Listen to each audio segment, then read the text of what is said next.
Hello everyone, उम्मीद करता हूँ आप सब लोग बहुत अच्छे होंगे। न जाने कितनी बार ये बोर्ड में पूछा जा चुका है और तैयार कर लीजिए अपने पेपर्स के लिए भी उन क्वेश्चंस को जिनमें लोग लगा है, ठीक है, और जिनका आंसर लोग में आता है। ये दो क्वेश्चन आपको तैयार करने पेपर के लिए बहुत पूछे जाते हैं ना। चलिए स्टार्ट करते हैं इस क्वेश्चन को। सबसे पहले जो हमें समाकलन दे रखा है ना भाई, उसको मान लेते हैं। आई बराबर हमने मान लिया, ठीक है। लिमिट 0 से लेकर π/2 हम लोग लगा देंगे और हमारे पास हो जाएगा log sin x dx। ये हमारी समीकरण नंबर फर्स्ट बन जाएगी। अब हम प्रगुण लगा देंगे। प्रगुण जो है हम लोग लगाएंगे अपर लिमिट वाला प्रगुण से, मतलब अपर लिमिट जो भी होती है उसमें माइनस करके हम लोग रख सकते हैं। यानी कि आई बराबर रिजल्ट हमारे पास आ जाएगा लिमिट 0 से लेकर π/2 log आ जाएगा साइन, जो भी अपर लिमिट है वो x में से माइनस कर देंगे, यानी कि π/2 माइनस x हम लोग लिख देंगे। अच्छा, ये बन जाएगा हमारे पास cos x, ठीक है।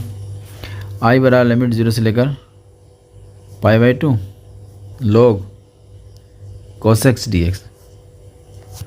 समीकरण 1 और समीकरण 2 से, या समीकरण 1 समीकरण 2 को ऐड करने पर समीकरण 1 प्लस कर देंगे समीकरण 2, ठीक। यहाँ तो हो जाएगा i प्लस आई, ठीक है। इधर बन जाएगा 0 से लेकर π/2 समीकरण 1 जो थी हमारे पास थी साइन के टर्म्स में, log sin x हो जाएगा dx, प्लस दूसरी हमारे पास है लिमिट 0 से लेकर π/2 और log cos x हो जाएगा। अब देखिए दोनों की जो लिमिट्स हैं वो सेम है, दोनों की लिमिट सेम है। इसका मतलब ये रिजल्ट हमारा दोनों का सेम है। जिसके रिस्पेक्ट में यहाँ कर रहे हो उसी के रिस्पेक्ट में यहाँ समाकलन हो रहा है, तो ऐसे केस में ये चीज़ कॉमन आ जाती है। यहाँ से ये चीज़ कॉमन, तो अंदर हमारे पास फंक्शन बचेगा log sin x बचेगा इसका, तो प्लस log cos x, ये दो चीज़ हमारी बच जाएंगी। यहाँ तो कोई दिक्कत नहीं आई है। अब इसके बाद क्या है, हमने एक फॉर्मूला पढ़ा था, आपको भी शायद याद होगा कि फॉर्मूला ये था कि अगर log में दो फंक्शन प्लस में आ जाए, log m plus log n, तो हो जाएगा log mn, ये बन जाएगा, ठीक है। तो इसको भी कर देते हैं हम लोग। 2i बराबर हो जाएगा लिमिट 0 से लेकर π/2 और log mn बन जाएगा, यानी sin x into cos x, ये एक साथ आ जाएंगे ब्रैकेट के अंदर, ठीक है। अब करना कुछ नहीं होता है, जैसे हम लोगों ने एक फॉर्मूला पढ़ा था, याद होगा आपको, 2 sin x cos x बराबर sin 2x। sin 2a वाला फॉर्मूला जो था वो यहाँ पर भी ऐसी है, लेकिन यहाँ पर 2 नहीं है, तो क्या करेंगे 2 से गुणा कर देंगे ऊपर, 2 से नीचे भाग कर देंगे, तो ये हमारा काम यहाँ हो जाएगा। 2 की कमी भी हमारी पूरी हो जाएगी। तो हम लोगों ने ऐसे ही करा, 0 से लेकर π/2 लिखा, log करा, 2 sin x कर दिया और cos x कर दिया अपॉन 2 dx हो गया। तो रिजल्ट आपके सामने आया 0 से लेकर π/2 लिमिट, ऊपर जो बन जाएगा वह sin 2x बन जाएगा, sin 2x है अपॉन 2 और dx। यहाँ तो किसी को कोई दिक्कत नहीं आती, जहाँ प्रॉब्लम्स आती है ना वहाँ हम लोग डिस्कस करेंगे। यहाँ तो आप फिर एक फॉर्मूला और भी पढ़ा होगा आपने कि log m अपॉन n, अगर log m अपॉन n है तो log m माइनस के log n, यहाँ भी ऐसे करेंगे। ये रिज़ल्ट आगे जाएगा log में और यह रिज़ल्ट माइनस में हो जाएगा log में पीछे, ठीक है। तो ये हो गया log sin 2x dx हो जाएगा माइनस log 2, और बाहर मैंने दोनों को लगा दिया dx, ठीक है। अलग अलग समाकलन कर लेते हैं इनका अब जल्दी से। तो ये समाकलन मेरा अलग हो जाएगा। बस यहाँ तक तो बहुत कम लोगों को प्रॉब्लम्स होती है, लेकिन आगे जो हम लोग करने जा रहे हैं यहाँ पर सबसे ज़्यादा प्रॉब्लम्स होती है। बच्चे बहुत सारे ऐसे हैं जो यहाँ तक तो बेचारे कर देते हैं, लेकिन आगे नहीं हो पाता। अब यहाँ दो समाकलन डिस्ट्रीब्यूट कर लिए, इस वाले समाकलन में कोई दिक्कत नहीं है, जो हमारे फंक्शन है तो बाहर आ जाए क्योंकि कांस्टेंट है। यहाँ बचेगा ओनली 1 का समाकलन कर सकते हैं। यहाँ पर आपको सीखना है बस। देखिए हमारी और आपकी जो चॉइस होती है वो ये होती है कि ये जो फंक्शन है ना, ये जो फंक्शन है ये लौट कर वापस आपका पहले वाली तरह हो जाए। तो पहले वाला फंक्शन में log sin x था, कितना था, log sin x, पहले वाले फंक्शन में कितना था, log sin x था।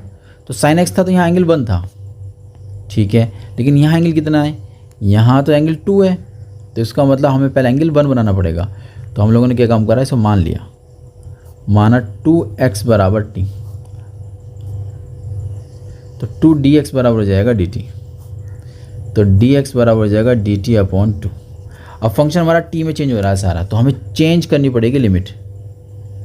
तो चेंज द लिमिट, हमें लिमिट भी चेंज करनी पड़ेगी, ठीक है। कर दीजिए। कैसे करेंगे भाई, x का मान जब 0 था तो टी का मान कितना था बताइए। कहाँ रखेंगे उसको, यहाँ रख दिया करते हैं, तो यहाँ रखेंगे ना तो 2 गुना हो जाएगा, लेकिन 0 का तो 0 ही बनेगा।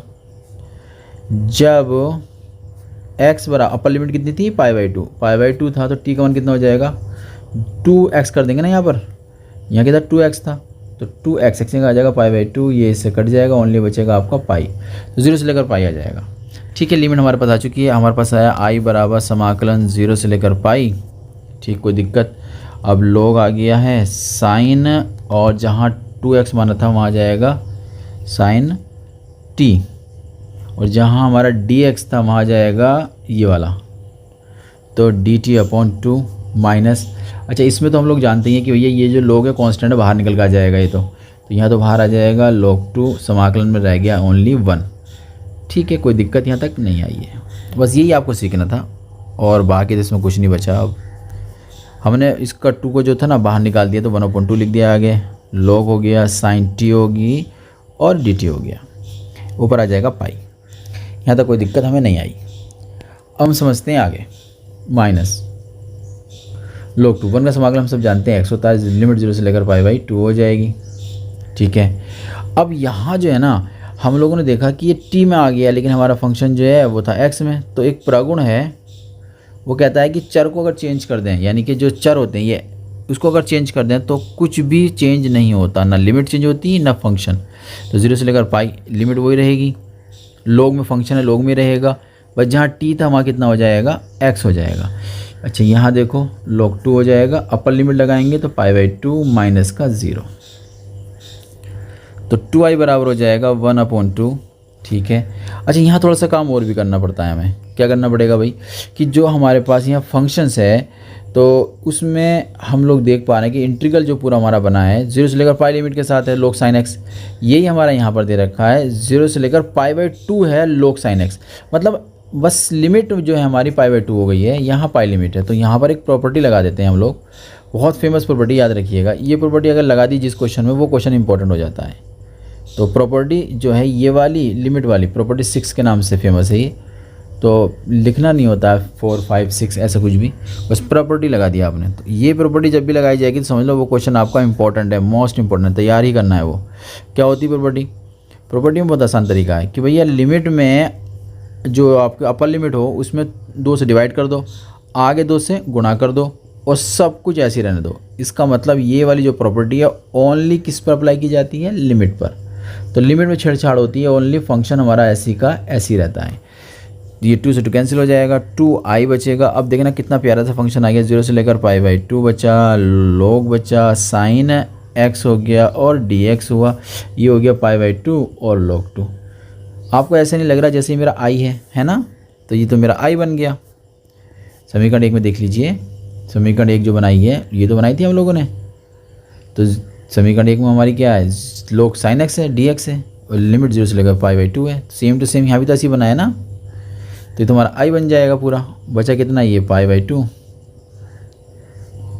log 2 हो जाएगा, ये जाएगा इधर 2i माइनस का i बराबर आ जाएगा माइनस के पाई/2 और log 2। ये बचेगा तुम्हारे पास i बराबर माइनस के पाई/2